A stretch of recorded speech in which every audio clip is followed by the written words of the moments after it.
What is the core change you think that politics has changed from when you were a little boy to now?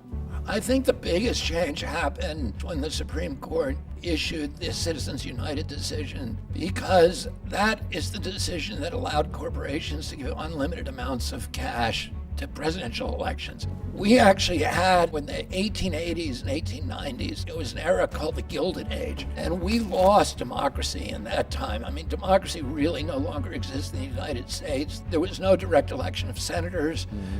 The senators were chosen by the legislatures. The legislatures were owned by the big oil companies, by Standard Oil, which was John Rockefeller, the Morgans, the Carnegies, the Fricks, and they all sat on these overlapping boards. The steel industry, they called it the Steel Trust, the Sugar Trust, the Rail Trust, and the Oil Trust, were running our country. They were choosing the presidential candidates, and democracy really disappeared. Then in the beginning of the 20th century, you had a bunch of things happen. You had the populist movement happen in the countryside, the progressive movement in the cities.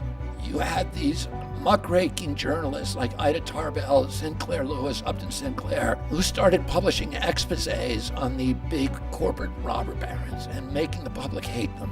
And then you had Teddy Roosevelt come in, who was part of the aristocracy, but he was confident enough and moral enough to stand up to them. And they passed all these laws. They passed the first graduated income tax, so rich people finally had to pay their share of America's cost. They passed a 40-hour work week. They gave women the vote.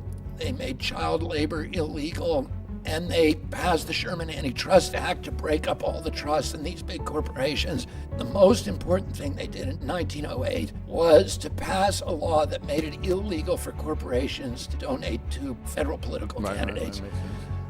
Well, the Supreme Court, 100 years later, reversed that. And since that time, this tsunami of money has poured into Washington from the pharmaceutical companies, from the military contracts, from the oil industry, the coal industry, the chemical industry. And they have bought our elected officials. There's nobody left in this country, I don't think, like you or me, who believes that our voices are audible in Washington, D.C. Sure. No, people feel Everybody knows the system's rigged.